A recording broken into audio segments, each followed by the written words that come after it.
Okay, thanks. Right, so obviously there must be something in the air in the sense that so many people have come to hear about a book that looks like that and is called Capital in the 21st Century. And actually, when I was doing the research, I just looked to see how many books have been sold, and it turns out that they've nearly sold 250,000 copies. It was at the top of the New York Times bestsellers list. So there's a phenomenon there, isn't there, in the sense that how has a book that looks like that, 685 pages long, 100 graphs, and quite dense material actually makes the top of a bestsellers list? And I think there's two kind of answers to that. One is, unlike almost all of the mainstream economics profession, what Picketty wants to do is to look at the actual data. So what normally happens is economists make assumptions about the economy, don't look at the economy, and then generate conclusions which don't look like the economy. And then they give policy prescriptions on the basis of those which help the elites. And so people are actually sick of hearing that kind of stuff. And mainstream economics is ramming the austerity down our throats. And here's a guy who actually is credible because he's a professor of economics, but he's telling a different story. And the story he's telling is one of inequality, hence the title today of the meeting. And that actually chimes with the experience of a lot of people. In other words, under capitalism, people do feel like there's massive inequality between bankers and ordinary people, and they say, that actually says something to me, and I think that's one of the main reasons why the book has actually captured the imagination, the zeitgeist, if you want. The other reason is that Piketty himself, or Picketty, I don't know how you pronounce it, he really focuses in, as I said, on data. So in other words, his analysis says, look at the numbers, look at the statistics that have been able to be generated. And in a certain sense, his book is called Capital, and he does have pretensions to undermine Marx, and one way he tries to say he's a superior analysis to Marx is that he has much better data. So are people aware of what data is? It's basically the numbers that you look at. So he gets his data from national accounts, and he looks at accounts over the last 200 to 300 years for a whole series of countries. So in a certain sense, that's an amazing achievement that he's been able to construct such a detailed set of numbers. And the numbers are on two very important sets of categories, income and wealth. Now, if you know anything about our world, you would also know that most economists don't bother to look at particularly at wealth, but also at income at the very high levels. Because the game of economics and of the big tax firms is to mystify and hide the numbers rather than make the numbers public, because as Piketty himself realises, if we understand the numbers, we can have a more democratic discussion about who gets what. So in a certain sense, the fact that he's constructed these numbers is very welcome for the left, and it's a progressive move, and it allows for more democracy. So that's a very good thing. And just so people are aware of the difference between income and wealth, income is what you receive as a flow. So it's your wages, or if you own property, it might be rent, or royalties, or dividends, or profits. Does that make sense to people? So in other words, it's what you're receiving on a weekly, monthly, yearly basis. And from that, if you happen to manage to save, you can build up wealth. That's what he's talking about. So that's the difference. So in other words, if I'm earning 50,000 euros per year and I'm saving 5,000 euros per year, each year my wealth goes up by 5,000 euros. That's what's happening. So there's income and there's wealth, and he looks at both, which is very positive. So in other words, that's a very good thing. But as I said, he also has a pretension, or he also has an aspiration to undermine Marx. So he doesn't, say it on every page, but the analysis is actually saying capital in the 21st century, and throughout the book he does say Marx is wrong, Marx's key categories are wrong, Marx didn't have the right analysis, he didn't have the right numbers. That's what he's kind of saying throughout it. So it's incumbent on us, considering this is called Marxism, to actually take up that challenge. But before I do, I suppose I will look and see, well, what do the numbers tell him? So in other words, what are these numbers that he's looking at? And as you heard in the title, the key sort of theme that Piketty takes from the numbers is the idea of inequality. Okay? So what he really says is, he says three things about inequality. Inequality is part of the DNA of capital society, or a class society. In other words, it is not a byproduct or a mishap or a mistaken sort of thing. It's actually written into the DNA of capitalism.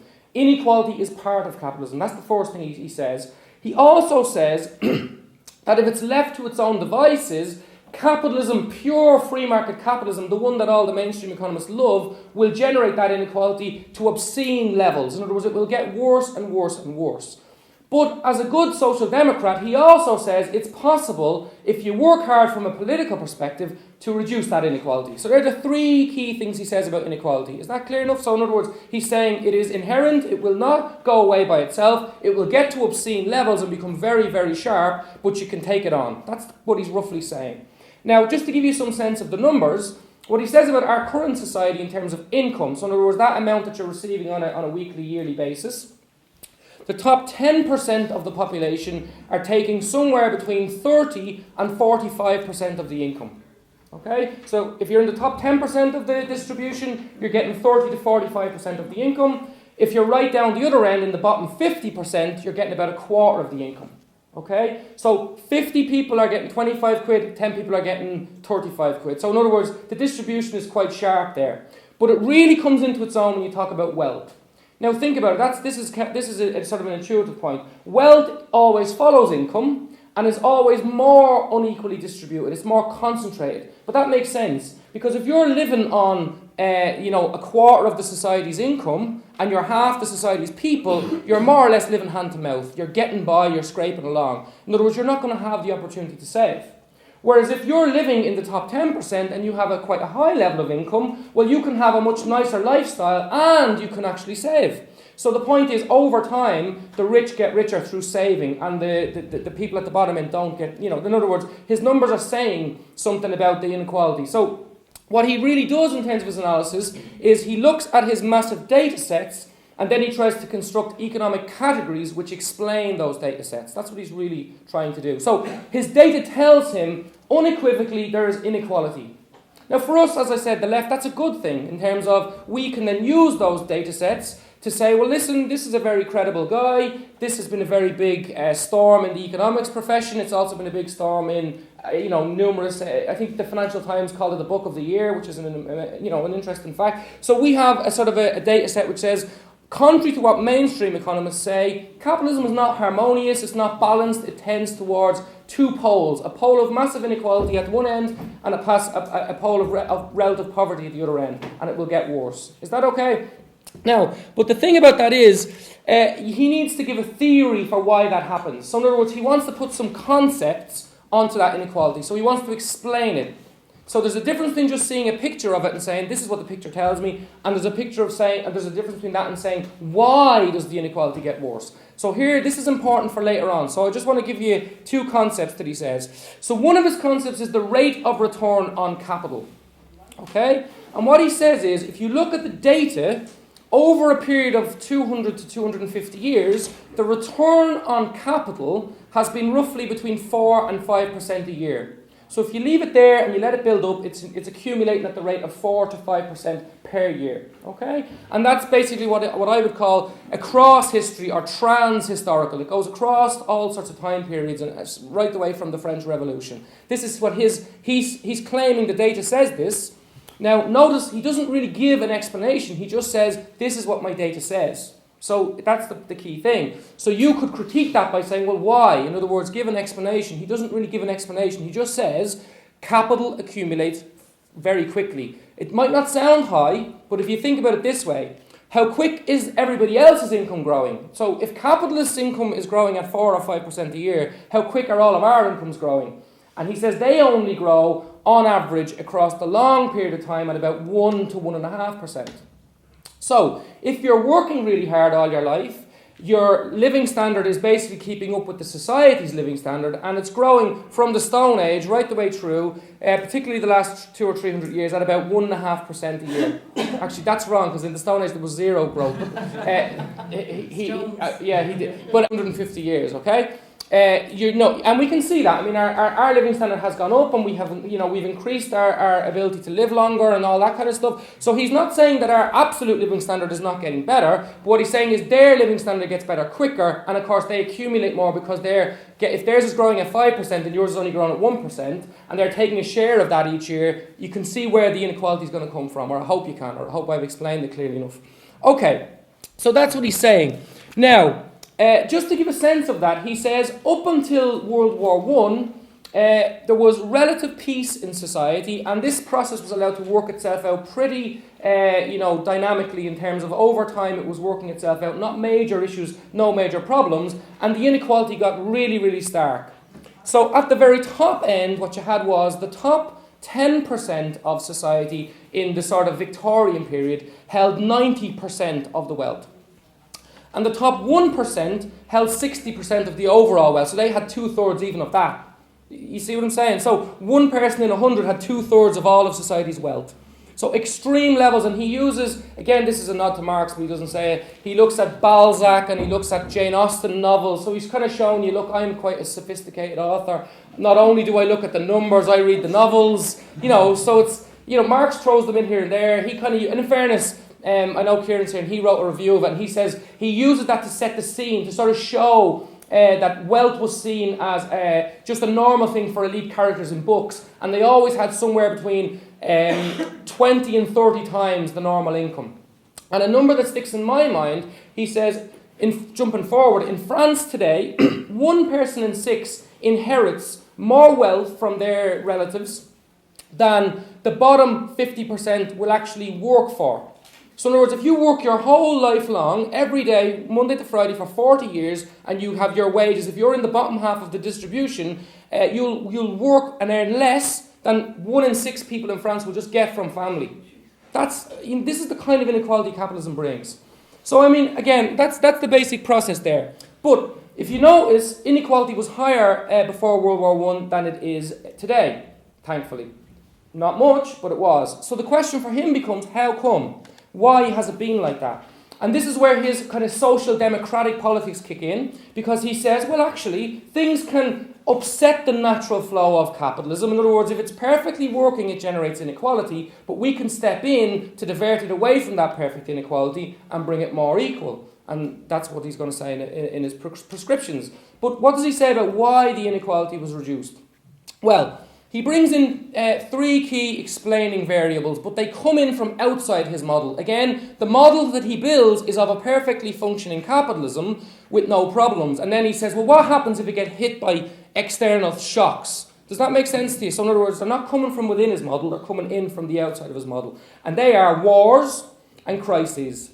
Okay? So what he says is, at the dawn of World War I, the rich were very, very rich, and they had a lot of assets, and they had them everywhere. As the war kicks off, the people who have investments in the world start to get worried, panic, and the wealth that they have starts to lose some of its value.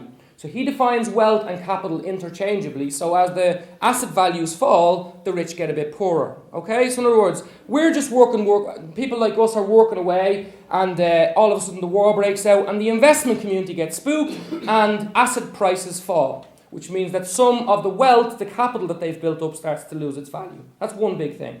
Second thing is, governments start to mobilise their economies, which you would, and they look around and say, well, who has the wealth? I'm sorry, folks, but if it's a choice between me losing my kingdom and you losing a bit of your fortune, I'm going to take a bit of it from you. So they start to tax that wealth to fight the war. Okay? So they're 2 big things. In other words, the wealth of the richest people starts to be taxed in a way it never was before World War I. And so these 2 processes start to reduce the inequality.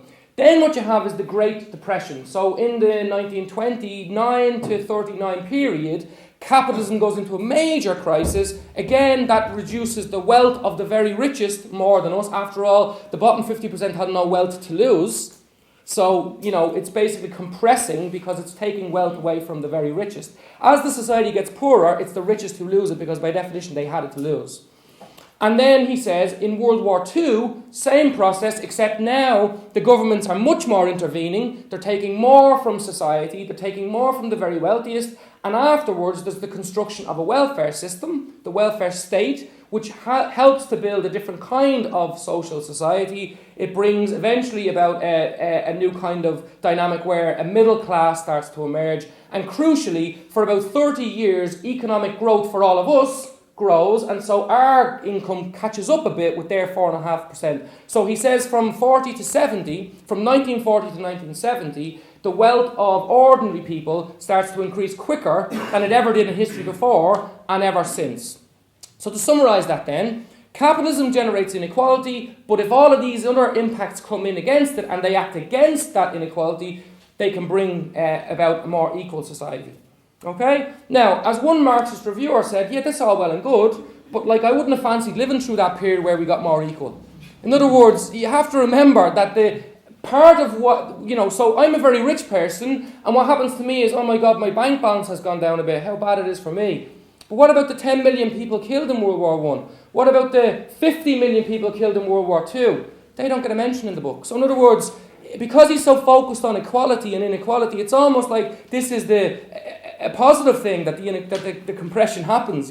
Fair enough, it is true that the welfare system is good for working people, and it is true that the growth that happened in the 40s and 50s we should welcome.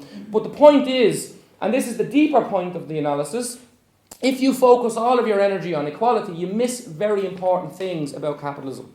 And this is one. So basically, I'm moving now from there just to quickly say what he prescribes as his policy to make it more equal, and then give a Marxist critique. So how long have I got left? Just over 10 minutes. Right. So I've got 10 minutes left. So I think we've done him a fair. We've been fair. We've given him a good assessment of where he's at. So let's quickly say what he says. How can we have a better society? This fella is not your average apologist for capitalism. He is interested in democracy. He is interested in a more equal society. And he says what we need is a progressive tax on global wealth. Now, I'd like to think everyone in the room would agree with that. I mean, it's not a bad idea that we would have a good, big register of the wealth. Who has what? Where's all those tax havens? Who has their money stashed here, there and everywhere? Get it all on the table, and let's tell everyone in society who has it, and then let's have a democratic discussion about where it goes. That's a good idea. But even he himself says it is utopian. Now, why would it be utopian? Well, part of the reason I think it's utopian goes back to his whole analysis. You see, his whole analysis doesn't really, I think, understand the actual architecture of what capitalism is. So one big problem he faces is, who will bring about this change for him? He wants, you see, a progressive wealth tax, but he knows the governments won't do it because they're not doing it. He knows the corporations won't do it because they're not doing it. He knows the rich won't do it because they won't do it. So the question becomes, who will do it? And he said, well, even though it's a good idea, I should put it out there in my book, and even though it won't happen, it's a nice idea. Well, man, that's not good enough. If the society is as bad as he says it is, we need a better sense of who's actually going to bring about this progressive change. And for me, that has to be the working class. We see he doesn't see the working class in his analysis at all. So let me explain why.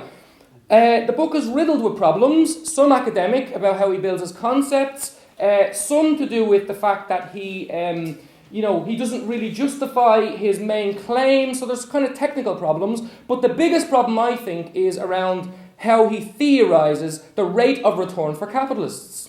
So I just said to you, he gives very little space, about a page, to saying, well, you can't question me because my data set says that the rich, the people who have assets, get a return on their assets of 4 or 5% every year since before the French Revolution. Now, any decent scientist would want to say, why?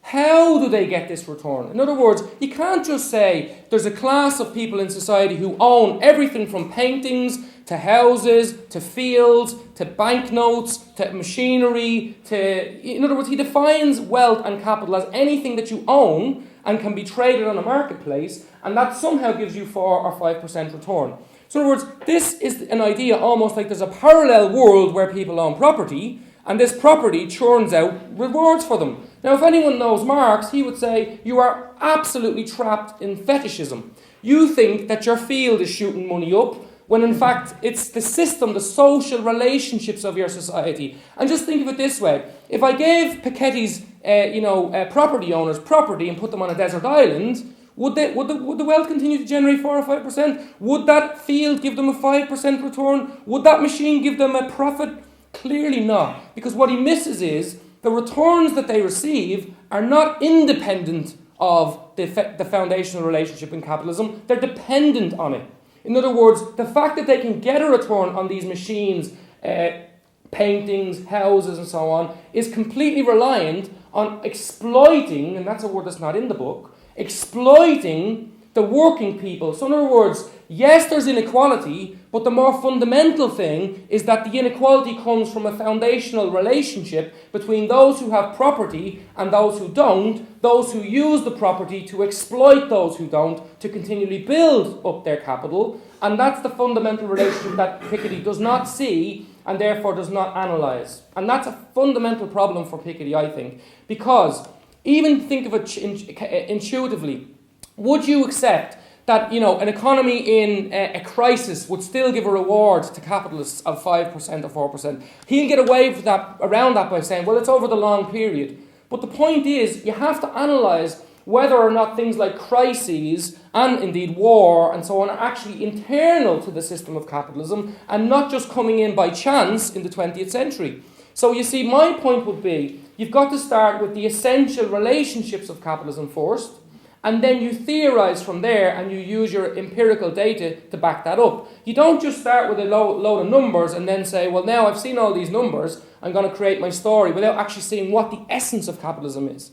And for us, in the Socialist Workers' Party and in the Marxist tradition, the analysis needs to start with the fight over that rate of return. In other words, the rate of return on capital depends on struggle. If they can exploit the working class at a high enough level, that rate of return stays high.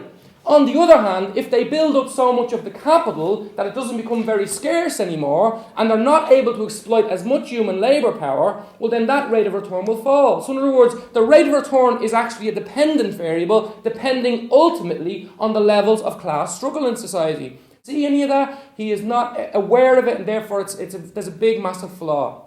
Now, in terms of two other things, I believe that this is a problem not just from an academic perspective, but also very much more importantly, politically. You see, academically, it's bad that you don't have good concepts, that's important, but why is it bad? Well, it's bad because you give a bad analysis in the sense you don't actually fully explain the kind of social relationships we live under, and it's even worse because your policies for changing the world are either utopian or mistaken. So I think you need to analyse the system properly. Then you need to have the idea that, okay, how do crises and war and all the rest of it fit into the model? And then what kind of society would we like to have and how do we get there? And that's what the Marxist tradition gives you. So starting from the 20th century, what you have is, you have not a stable rate of return on profit, and actually a lot of Marxists have disputed his numbers. They've said if you, and you should do this, quite rightly, disentangle productive assets, assets like machinery and assets that, you know, relate directly to working people, from assets like paintings and rare jewellery and so on, and housing, very importantly, you find actually rather than a stable rate of return for these capitalists in a parallel universe, unexplained, you actually have a tendency for that rate of profit to fall, and it's the rate of profit falling which triggers the crises which he doesn't explain or know where they come from. The latest crisis, no explanation for it, it's just there, they just happen. They just you just walk into crises in Piketty's book. Whereas in Marx, the crisis is internal to the DNA of capitalism. Does that make sense? So in other words, he gives a much more clear explanatory model of capitalism. He can bring more information into his model and explain it inside the model rather than having it coming in from outside. And that's very important, you see, because if crisis is internal to capitalism, then his prescription of just having taxes on the rich won't solve that problem. So we'll be thrown back into crisis again. So his model will actually leave us into a dead alley in terms of crisis. Do you see what I mean? Because, you know, reducing or increasing the tax on marginal tax rates and tax on wealth, that's all well and good, but it doesn't get around the central dynamic of capitalism, which is a tendency for rates of profit to fall if they accumulate too much capital. So it's not addressing that question either way, either here or there. And that means we're still susceptible to living lives in crisis. More importantly, how do capitalists sometimes get out of these crises? They get out of it by, as David Harvey calls, geographical space fixes. They go from the country they're in and they look at other countries as potential areas to go to. So they say, we may have too much capital built up in Britain, but sure, there's loads of other countries out there we could make a return on. We could latch on to all of their workers, send it abroad. Well, where will we send it? Suez Canal, that's a nice strategic area there. Let's scramble for Africa. Let's block in the Russians. Let's block in the... My point is that this is not external. War is part of capitalism because the capitalist class will try everything, including competition on a military basis, to keep up their rates of return. That's the essence of a capitalist system. So you've got to bring the war into the system. Again, Piketty's solution of higher taxes on the rich does not get away from war. That's another fundamental problem. But I'm nearly finished. The key issue, all in all, is that even if you did somehow manage to get away from war and crisis, and you managed to have the agent that could bring down these, I mean, do we really seriously believe that there's this, that the governments are going to listen to Piketty's book and say, you know what, we've had a road to Damascus experience, I'm going to throw open the books now, come on PricewaterhouseCoopers, come on in Deloitte, tell everyone where all the wealth is. I mean, it's nonsense. He even says himself it's utopian. But there's an even more fundamental problem. Even if we do have less inequality of material goods, that still leaves the problem of human development. I don't know about you, but I don't really want to live in a society where people, as a matter of course, are exploited. I don't want to live in societies where people are oppressed in their minds, oppressed in their schools, oppressed in the society. In other words, capitalism is an exploitative and oppressive society, even if there's less inequality. It was in the 40s and 50s, it still is today. The mass consumer society. In other words, there's major problems in capitalism which are not to do with inequality. And so just focusing on inequality misses the point, really, I think. So the essence, really, I would say, what Piketty wants to do, Piketty wants to say, let's make sense of capitalism by looking at history. I would say the only sensible thing is to make capitalism history. And if that's what you think too, join the Socialist Workers' Party and get the fight back going. Points. The first one is, it's a very big assumption to assume that war and crises are external to capitalism. The only crisis I could see being external to capitalism and not caused by it would be an earthquake or a volcano. You couldn't say they're caused by capitalism, but war and environmental degradation definitely is caused by capitalism. But war, you can see, there's a clear link to the system. It just didn't appear out of nowhere, and it does seem to be, from hearing him talk about the book on the radio, he does seem to have a kind of a big hole in his theory that you can drive a train through that says, well, where do the other external forces come from? If they're not from within the system, is it some sort of conspiracy? Is it magic? Was it God? The other thing I was going to ask about was, what does he think of environmental degradation or destruction? You can't have an equal society if you continue to exploit the planet in the way that we're doing. You're just going to run out of resources, and then you are going to lead to a conflict. And very finally, is there any points in which he was right in Marx? Really instructive and very, very helpful. I just want to make a couple of points about starting the point that Brian made at the beginning, that it is significant that these kind of books are coming out. For example, there's another one by Danny Dorling called The 1% and the concept of the 1%. The system is in crisis, and even people pro the system recognise that, and that's really, really important. But I think what Brian explained so carefully is the fact that it's so static, his view. And you use the word fetishism, and I think that's really important, because if you take the world as it is, as static, you've got no way out of it at all. And he talks about the return on capital, and he makes it look as though, as you pointed out, that wealth is just kind of there. There's no dynamic, and in fact only doesn't talk about the productive purpose system at all. And actually goes on to say that if only we could have entrepreneurial capitalists, they should get returns. So actually he's worse than Keynes. At least Keynes talked about redistribution at some level. But he's actually saying that the major capitalists, who actually produce stuff and do well and so on, should get more. So, and it's all these inherited capitalists. So he uses the example of Lillian Bianco, L'Oreal, exactly. It says it inherited, all of which is an important point. But then to say that what you really need is vibrant capitalists, no thanks, right? So you're absolutely right, that's very important. But the other thing he leaves out, and I'd like Brian to talk about this a bit, is competition between capitalists. Because one of the reasons that he doesn't accept Marx's view of the falling rate of profit is he doesn't understand that it's a vicious system between capitalists as well as between classes. And capitalists are forced to invest in things that actually don't necessarily give the profits at the end of the day. And so that's why the returning rate of profit falls, because they're so competitive that that may give them a short-term advantage, but in the long term, the rate of profit declines. And so these aren't abstract things, and to lose out the question of competition when all of us suffer from that competition, when we lose jobs because of it as capitalists decide to move elsewhere, is to move out of his whole account the experience of ordinary working class people who suffer from that. So I think the competition between capitals is as important as the class dynamic that he believes that completely. Yeah, no, I think it's really interesting that Brian brought out the point that, you know, it's not just about the fact that the rich own paintings and have wealth and have money in their bank account. It's the fact that they own things. They own factories, they own offices, they own the places where we work, and we have to work for them. In other words, they accumulate their wealth through exploitation. And if you don't talk about exploitation, then you're not going to really capture, you know, what the system's about and the dynamics of the system.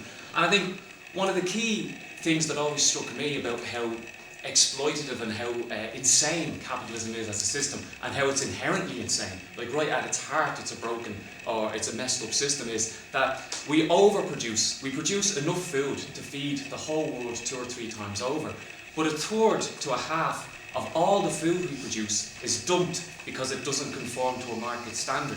So in other words, they're making the food not to feed people, they're not making the food as food, they're just making the food as something you can make a profit out of. And because the food or the apple isn't green, the type of green that Tesco want on their shelves, they dump it. They don't give it to poor people to eat because, you know, that would ruin their profit rate. You can't give food out for free. You know, we want to make a profit on the food. So the fact that they, you know, we all collectively produce the apples, we produce the food, we produce these things, we hand it over to our masters who own the offices and the factories and who exploit us, and they dump half of it because it's not profitable. So that's the world we live in. And as Brian said, it's like, you know, the guy that's making the apples, the guy that's making the washing machines, the guy that's making the cars, because they're all competing with each other, they try and make as much of it as possible as they can. They try and corner the market. And so you get to a point where there's too many apples, there's too many fridges, there's too many washing machines, and somebody's going to have to go bust, and somebody's going to have to go broke. But can you imagine going back to the Middle Ages, where when people starved in the Middle Ages, they starved because there was too little food.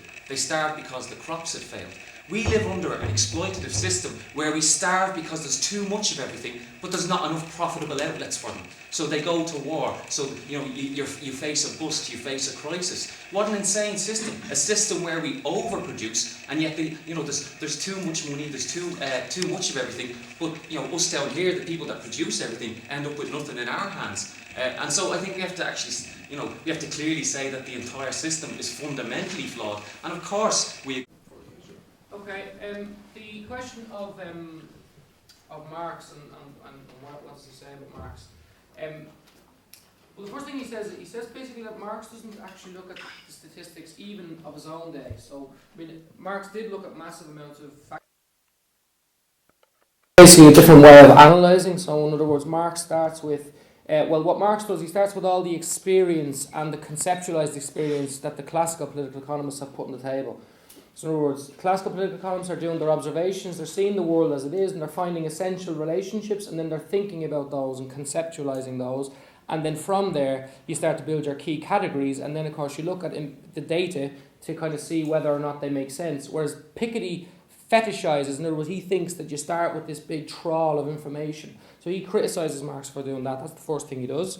Second thing he says, by the way, he says he hasn't read Marx, so I mean it's a kind of just the ghost of Marx there. But he says that he hasn't actually read Marx, so you know you got to take it with a pinch of salt. But he says that Marx has no sense of dynamism, productivity dynamism. See.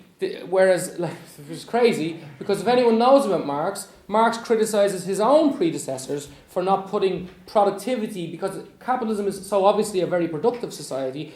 Ricardo and Smith, who were the people that Marx learned from, Marx says, yeah, you did a good job in lots of ways, but you didn't include productivity growth. And actually productivity and producing, as James said, more things can be a problem. Because it's about human creative labour, which actually is, we live in a system of social relationships, and sometimes too much of the things get in the way. you produce too many things. It's counterintuitive, and as Kieran says, I can't do an analysis of it now. But the point is, it's very central to Marx's analysis of the falling rate of profit. And because he says Marx doesn't have an analysis of productivity, he can then say Marx is wrong about the falling rate of profit. So that's the kind of crucial things he says about Marx. The point about whether or not we should be hard on Piketty, so far I've been relatively hard, but that's because of the audience I'm in. If I was at an academic conference and I felt that this was going to be relatively mainstream, I'd be really talking them up, because it's about tactics. And what I'm trying to do here is talk to, I believe, a fairly left-wing audience, and I'm trying to say, listen, it's useful for us, there's some good stuff there, but let's not think that his solutions are any good for progressive movements. We need much more radical politics than he's asking for. Having said that, there are some really good parts of the books, and this answers the question, who asked the question, did he get anything right that Marx got wrong? You, yeah. Martin. Yeah, I mean, well, not that Marx got it wrong, but what he focuses in on are two things that Marx maybe didn't focus in on because of the time Marx wrote on. And one is inheritance and rentier capital, and another is debt. So I'll just address those 2 points and open I'll talk about yours as well, Shay. So, rentier capitalism. There's a sense in which, and Keynes has the same problem, because money generates money for these people and they swan around not working, it kind of jars against the idea of competition and merit. In other words, a lot of these people who like capitalism, they like the idea that you should make your own way and you should work hard, it's good ideas, and he laments the fact that someone might have good ideas in their 30s and 40s and get even richer in their 80s when they're not having any good ideas anymore. The only good idea they have is what will I have for my lunch. But the point is, he says they're getting richer and richer, so he uses the example of inheritance. In other words, where the word rent used to mean that you get paid for not doing anything, basically. So he kind of criticises that. And that's good for us in terms of propaganda, because what the economists try to always say is capitalism you get, and in America it's particularly true, you get what you deserve. So, the whole thing about the American dream is that you deserve it. Well, you flip that over, the poor people deserve what they get too. In other words, they try to make the structural inequality of capitalism part of your own individual behaviour. And he points out quite nicely that actually the richest people don't have to do anything except live and they'll get rich. Whereas poorer people have to work hard, and all they'll do is survive. So that's useful for us. The other thing that's very useful goes to Kieran's point about debt, or goes about the point about we shouldn't be so hard on them. He gives a very good analysis, I think, in some ways of the debt in society. Because he has these really great data sets, he shows, for example, that in Europe, all these economists who come on with straight faces and tell us things like we're broke. I'm actually getting more and more angry about this. They tell us we're broke. Now, what's actually happening is that Europe owes money to itself. It's not Mars. This is basically Europeans who owe money to Europeans. Let's get that straight first of all. Why does the state not have any money? Because the state refuses to pay for its services by taking wealth from rich people. Instead, it says, we'll borrow from rich people. So think about it. Instead of actually taking in a fair share from them and using it for our schools and hospitals, it says, please, will you lend it to us? Lend us your private wealth and we'll give you interest on our schools. So as we all go to school, it's a basic transfer from everyone who works to rich people. And every economist comes on and with a straight face says, isn't it wonderful? They'll lend to us again. The bond markets will let us back in again. Now, as I said, I'm from Tallaght, right? Imagine a woman in Tallaght is running around the streets, jumping for joy. The loan shark will have me back again. It's brilliant, folks. I'm going back out now, and I'm going to be in debt forever, kids. And your lives will never be as good as they would have been, because I'm going to be in hock to the debt men. But I'm going to put a suit on, call it the National Treasury Management Agency, and throw a party. I mean, it's bullshit. That's what it is. But they want us to swallow this crap. So we need to use our minds. And Piketty's analysis of debt is very good for that, because it says we have three choices. Have no services, make a society where the rich pay back into our society for the services that we all need as human beings, or allow the rich to parasitically use us to transfer our resources to them on an ongoing basis, which they call debt. So every time you hear about debt, remember, it's a fancy word for a transfer from poor to rich. That's what debt is, and it always was. So I think that's a very good thing. Finally, Shay's point, on the idea of surely we shouldn't have a model which includes continuous growth, I would agree with that with a few caveats. Obviously, the logic of a rational society based on human needs is that you don't destroy the environmental basis for life, because I mean that's a fairly good need in terms of oxygen and water and so on. So I take that point.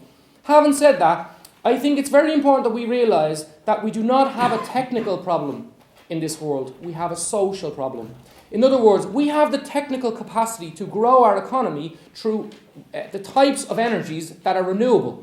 Now, if we shift from carbon-based fossil fuels and so on to renewables, and we use the technologies we actually now currently have to do that, and we include more people in a democratic discussion, and we decide to do things in those ways, the techniques are available to us. The problem we have is oil companies, car companies, steel companies, governments, unelected capital. So in a certain sense, we have the ingenuity and the technical ability to grow our economy in a much more balanced and environmentally friendly way. We're not doing it at present. For example, all of the most advanced companies could transfer their technologies to Africa and China so that China stops building coal-powered, massive coal-powered energy stations at about one every week. We could do that. But of course the World Bank will only give them loans to do the coal stuff, because that's where the logic of profit comes in. So it's actually the logic of profit which holds us back, not our inability to grow the economy in a more environmentally friendly way. And that's important, because we can't leave billions of human beings living in hovel on the basis of an environmental problem that we could solve in a more progressive way. So we need to not allow them to say, well, you have an environmental problem, the issue is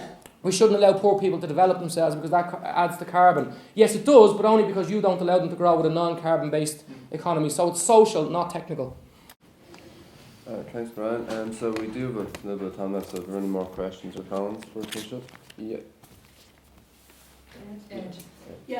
Just 2 points, kind of carrying on from what you said there. I mean, the first one being that this whole point about it being a social problem, holding people back, because if you look at the energy thing, we have the facility to if you like, to democratise energy. And at the minute, we've got the situation where you've got the green paper on energy being discussed, and the white paper will come out in the spring, and that will set policy, irrespective of which government is in. This is what the civil service are supposed to do. Okay, the overall policy will be set till 2030. Now that's several governments, whichever way you look at it. Okay? Now, there is a basic choice there that you could actually say, well, okay, we have now wind and sunshine, and they're all over the place. They're not nucleated into like you need a port to bring your coal in, or you need a forest to grow your biomass. But the wind and sunshine, they're all over the place. So you could in fact generate energy all over the place. You could in fact develop a grid which catered, for instance, that the power in one bit of Dublin would be generated for that bit of Dublin, and if there was a surplus, it would go to the next bit of Dublin, and if there was a deficit on any given day, it would come from the next bit of Dublin. And if there was a really big deficit, because Dublin was in fog and no wind and whatever, chances are, down in County Cork, it's not like that, and so the big national grid would ship some power up to you. Okay? That would be quite feasible. But what's actually happening now is, as from the beginning of December, the tariff on residential production of power is being stopped. Okay? And why is it being stopped? It's being stopped for the same reasons they passed laws in France and Spain to do the same thing. They will not allow people to put more energy from residential production into their grids, because it's damaging the interests of the big corporations. The big corporations want to use the new energies in exactly the same way they use the old energies. They want big nucleated farms of wind, farms of solar, farms of this, because that's where the investment makes a big profit. We could have a situation where a very little investment from communities, from villages, from individual people could make energy there. It's more efficient, you don't waste power and so on, but they don't want it, and we have to make that point. It's a choice. They want the choice that will keep making them richer. And the other thing is it's exactly the same exercise with the water charges. What they're doing is they are getting us, from our taxes, to invest in a new capitalist company which will make them profits. And it's something that is, at least certainly down where I am, is not being pointed out to people.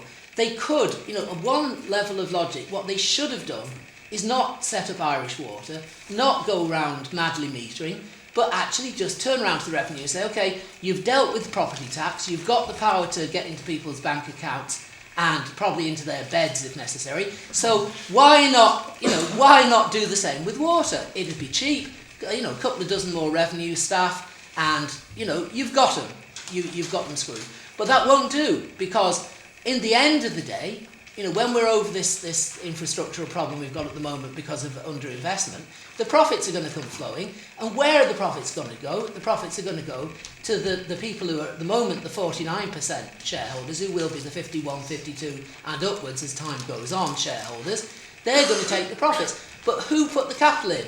It wasn't the capitalist. It's me, you and any other idiot that's prepared to pay the water charges. And that needs saying, if you do this, you've shifted the whole model from a situation of, everybody needs water, we've got to pay to get it there, to everybody needs water and the capitalists are taking your money forever, more and more and more, and you can't do a damn thing about it.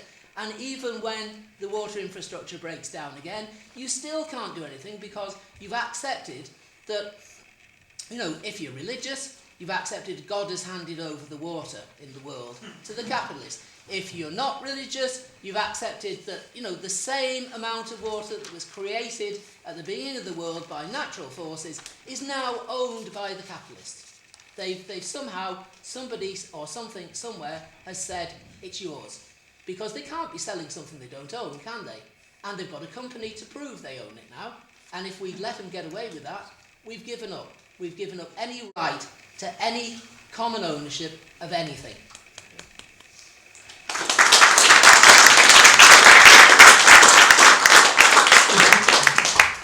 Thank you. Are there any last questions or comments? And we'll just ask briefly. I just had a question about the extent to which Picketty deals with the distinction between the Keynesian period up until the 70s and 80s and the neoliberal period when rates of inequality really begin to skyrocket. I mean, I know we're trying to delve into the heart of capitalist relations, but I think it is worth mentioning the latest statistic about US inequality, which is that the richest 0.1% in American society is just about to overtake the bottom 90% in terms of its share of total US wealth for the first time since 1929. So that's really staggering. But the other factor is, I suppose, when we're talking about the share, the tendency, the share of return being a subjective and not an objective question. When we're talking about class struggle, it does swing both ways. It's not just our side, but it's also their side. And the part of the reason for their ability to get away with the declining living standards that we've had to deal with for the past 30 to 40 years has been a series of deep political defeats for the working class movement. And for instance, if you look at Thatcher, if you look at the Reagan period, it's not just the needs of capital. It's not just the crisis of stagflation and the dropping of Keynesian textbooks and the invoking of neoliberalism. It's also, the political defeats of the union movement, the smashing of the miners' strike in Ireland, the smashing of the EI strike in the US, the defeat of the air traffic controllers by Reagan and the like. I think in that sense, the ruling class in the 1970s were not only on an ideological offensive, but also on a political offensive against the working class movement. And what we're in a position of doing at the moment is clawing back the gains that we've previously won over the past 30 and 40 years. Okay. Well, yeah, I said a bit there, so my final comment, summing up, is kind of a pitch as well, but it's a pitch that takes Piketty on his own terms, because he calls his book Capital in the 21st Century, so really he's challenging us to look ahead, isn't he? And in terms of where he starts there, as people pointed out, he does talk about the fact that what he calls the conservative revolution, that's the word he uses for neoliberalism. The word we define it as neoliberalism, he defines as a conservative revolution. But the way he theorizes it is very, again, it's quite weak in the sense that he says America or Anglo-Saxon capitalism, American and British capitalism, was ahead, he doesn't say it, but because of World War II, and they were at the technological frontier, so yet again he doesn't bring in human relationships or social relations about technology, and they had the technological advantage over Japan and Germany, but Japan and Germany were coming quickly up the outside, and what history says is you can grow quicker if you're catching up because you're taking technologies from other people, and like China today you can catch up. And of course, the Americans and British didn't like that, so the people inside the countries in Britain and America didn't like that, and so they responded by having a conservative revolution. That's nonsense. I mean, that's a very poor analysis of what happened, and Jimmy's given a much better one, so I don't need to repeat that. But again, just to say that it ties in, our worldview ties up the fact that profit rates and falling profit rates are responded to by capital through political projects inside the system on a class basis, not the people, but the capitalist class. Not a bit of disappointment, but a tax on workers' wages and conditions. That's the sharpness of what we're saying versus what he's saying. Okay, in terms of the future though, you see there's a very big problem in how he analyses in terms of projecting forward, because he has this stable view, as we heard, a static view, nothing much changes in the world. Now of course, isn't that what happened to the big, supposedly genius capitalist firms, that they predicted the future on the basis of yesterday, and then they had the economic crash? In other words, it's very dangerous to assume what happened yesterday will happen today, and especially if your key category is a stable rate of return forever for capitalists. Well, in that sense, we could all be it could be like, well, don't worry, we just hit the iceberg, but the ship has been stable since we left port, it'll stay stable afterwards. You see my point? In other words, I think, and this is my view, I was talking to a pro-capitalist economist yesterday about this, and he said, but your Brian, profits are really high now. If you look in capitalist firms, profits are really high, the actual return they have. And I said, yeah, they are, but that's if you look on the surface, and what you see is they're retaining a lot of profits. But the question is, why not reinvest those profits? You see what I mean? In other words, when you get profits in, you should reinvest them to make more profits. But they're sitting on big, massive hoards of cash. Now that says to me that they can't find the profitable return anywhere. But what they're doing instead of finding that profitable return is cannibalising us. So they're cannibalising the world now. The analogy I would use is, there's always been a first-class carriage, but now they're burning our seats. I'm not joking. I mean, they're using our living standards to keep up the pretense of a system that works. So instead of it being a system where they exploit us at a high level and the system generates a lot of energy generally, the system is slowing down in terms of its energy, and they're grabbing more and more of that system to keep themselves rich. Now, that can't happen forever, and that's the important point. In other words, there will not be a capital in the 22nd century book, because capitalism will just... I better not say that, actually, take that off the camera. That capitalism will destroy itself. But my point is, we can't take the chance. We can't wait around and hope that the worst we face is more inequality. We have to assume that capitalism will continue. If it is going to be unhealthy, which we think it is, it's going to continue to generate war. It's going to continue to generate massive amounts of destabilization. It's going to generate the environmental crisis which we all face. We're going to have all sorts of, apocalyptic type solution or eventualities if we, the ordinary people of our society, do not stop and say enough is enough. So within the Socialist Workers' Party, we are unashamedly proud to say we are anti-capitalist. That's where we start, because it's logical from the point of view of we are pro-human beings, we are pro-human development. We want societies where we have good conditions in which to grow and become aware of the world, not bad ones, and we're not afraid to say that. And we have had defeats for 30 or 40 years, and it can be difficult to stand up and say, you know what, I'm very proud to be a socialist, but we should all say that. Everyone should be saying I'm very proud to be a socialist, because the bullshit that they throw at us is about destroying our lives, and what we're about is actually creating the conditions for people to have better lives. So if you want to do that, get involved with us and come along and build a society, and it's actually very good for your mental health, it's very good for your own society, it's very good for how you live your life. So again, I'd appeal to you, get involved with the Socialist Workers' Party.